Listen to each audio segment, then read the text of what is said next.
Bonjour tout le monde, j'espère que vous allez bien. J'ai fait une vidéo la dernière fois sur ma communication que j'ai avec les êtres de lumière, de l'univers. Peu importe le nom que l'on donne, chacun a sa propre définition de ce terme. Mais pour moi, là, je vais vous parler des êtres de lumière, plus particulièrement les anges, la vie et l'univers. C'est comme ça que je vais le dire. Donc ces derniers jours, j'ai eu une bonne communication et plus ça va et plus elle est puissante. Et d'ailleurs, je suis guidée actuellement pour tourner cette vidéo parce que j'ai un petit message à faire passer sur la confiance justement en les êtres de lumière qui me disent qu'on est toujours là quoi qu'il en soit et qu'il faut arriver à faire confiance à la vie et surtout à notre intuition. C'est-à-dire que beaucoup de personnes ont une intuition quand même assez développée mais qui arrivent pour le moment pas à trop en prendre conscience. Disons qu'ils sont comme moi, comme je vous l'ai dit dans ma vidéo, quand je disais que j'avais une bonne communication avec mon ange, mais que je me disais mais non Chloé, tu parles à toi toute seule là, tu deviens folle en fait. Et qu'au final on me donnait des signes comme quoi bah non, il y avait vraiment quelqu'un d'autre avec moi. Donc comme je vous ai dit une fois, c'était une libellule comme ça qui apparaît comme ça, hein, ou alors bah, les petites plumes. Hein, les petites plumes qui sont sur votre chemin comme ça. Il n'y a aucune raison. Alors celle-ci, je l'ai trouvée par terre, en bas, au pied de mes escaliers. Je sais pas pourquoi. Alors je pense que, je sais pas si c'est réellement les anges, mais je pense que c'était surtout mon meilleur ami ça faisait 3 ans qu'on l'avait enterré. Et le soir même, j'avais une forte émotion, on va dire, et une communication avec lui où je lui avais dit. En fait, il m'avait fait des signes très intéressants mais quand j'étais aux toilettes, alors ça m'a pas beaucoup plu. Alors je lui ai demandé d'arrêter et je lui ai demandé de m'envoyer un signe pour me dire qu'il était vraiment là. Et le lendemain matin, je me retrouvais avec cette plume-là. Parce que oui, ce genre de signe, ce n'est pas forcément que par les anges, hein, ça peut être aussi justement de nos personnes disparues, on pourra dire ça comme ça. Donc voilà, enfin, un peu, je m'égare du sujet, mais c'est pour vous dire que même votre petite voix intérieure, déjà c'est un commencement d'une communication avec vos anges et c'est très important de l'écouter. Et il faut arriver à s'écouter soi-même pour prendre conscience de notre être.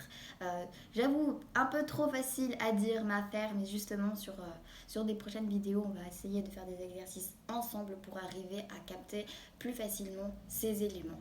Il y a plein de choses qu'il faut que vous preniez en compte dans votre vie sur les signes que l'on vous fait qui sont très importants, notamment comme je vous l'ai dit, les plumes sont très importantes dans ce cheminement. Si vous voyez une plume, c'est très important. Alors je parle pas forcément de vous envoyer une visuellement comme ça, hein, que vous pouvez toucher, ça peut être vous en rêver aussi. Et après, c'est à vous de voir quel signe pour vous est important au niveau des anges et essayez de vous renseigner quel est votre ange gardien. Selon l'ange gardien qu'il y a, il se manifestera de telle et telle façon. Par exemple, moi je sais que les plumes, mais c'est surtout les libellules hein, qui le correspondent et les coccinelles. Mais il y a d'autres signes. Et il y a aussi l'odeur. Mon ange gardien, c'est Yagalel et c'est le patchouli qu'il adore. Donc voilà, j'avoue que j'aime bien aussi cette odeur. Et du coup, à vous de voir ce que votre ange aime pour voir, analyser comment il peut entrer en communication avec vous. Et c'est pour ça que je vais vous dire vraiment, écrivez vos rêves, il peut être vraiment révélateur et peut-être que vous vous rappelez pas de tout, mais vous en faites pas, c'est pas grave, c'est pas des choses importantes. Il est important que vous fassiez surtout confiance à votre petite voix intérieure et que vous arrivez vraiment à être sensible à ça. Si vous n'avez pas forcément confiance tout de suite, écrivez vos pensées avant d'agir si vous préférez. Écrivez-les. Écrivez tout ce qui vous passe par la pensée. C'est très important de tous les jours prendre votre cahier et vous marquer toutes les pensées que vous avez, que ce soit des positifs ou des négatifs. Toutes, toutes, toutes, marquez-les. D'ailleurs, si vous avez des pensées négatives, essayez à côté de mettre des pensées positives. Comme ça va écraser les négatifs. Voilà. Vous allez dire, je suis stressée. Bon, et ben à côté de ça, je suis quand même heureuse, je suis en bonne santé, etc. Bon ben voilà, allez, stress, c'est bon, je t'écrase, je t'écrabouille, c'est bon, t'existes plus. C'est une vision comme une autre, un exemple, voilà, un peu ridicule peut-être aux yeux des autres, mais c'est pas grave, moi ça me convient. Bon, le but c'est qu'il est important de vivre pour. soi, bien évidemment. Donc c'est pour ça qu'il est important que vous nous fassiez confiance. Mais avant tout, il faut que vous arriviez à faire confiance à votre petite voix intérieure qui fait que on communique à travers ça, comme on communique à travers les rêves, mais aussi on peut essayer de communiquer avec vous à travers les autres. C'est pour ça que j'ai peut-être des messages pour vous si vous en avez besoin et je serai capable à vous en parler si vous venez vers moi. Je désactive les commentaires, bien évidemment, donc il faudrait que vous veniez me parler sur Instagram. Si vous n'avez pas Instagram, vous pouvez toujours essayer de me contacter via une autre personne qui aurait Instagram. Dans ces cas-là, c'est possible. Je réfléchis après un autre moyen de communication sécurisé, on va dire. Je mettrai peut-être une adresse mail pour vous. Je crois que j'en ai peut-être une. Je arriverai à trouver si les personnes n'ont pas Instagram. Parce que j'en prends conscience que tout le monde n'a pas Instagram. Mais moi j'aime bien. Bon, c'est pas le sujet. Mais voilà. Vous pouvez essayer d'arriver à me communiquer de la façon dont vous le sentez le plus simple. Mais via Instagram pour le moment. Donc voilà. Et je me suis répétée et blabla. Mais c'est pas grave.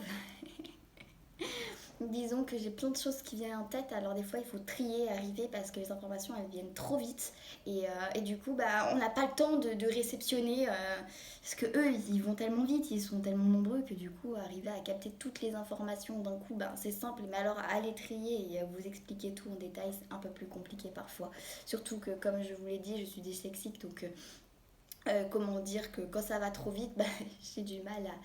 Je suis pas un génie voilà. J'ai du mal à encaisser tout d'un coup à la vitesse grand V. Bon, après, ça va revenir. Si j'ai des choses encore importantes à dire, j'en ferai d'autres vidéos. Mais voilà, cette vidéo était importante de faire. Donc voilà, j'espère qu'elle vous inspirera, qu'elle vous donnera un peu plus confiance en vous. Et ceci dit, je vous le redis, écoutez votre conscience intérieure, votre petite voix qui vous parle au quotidien et marquez tout et vous arrivez.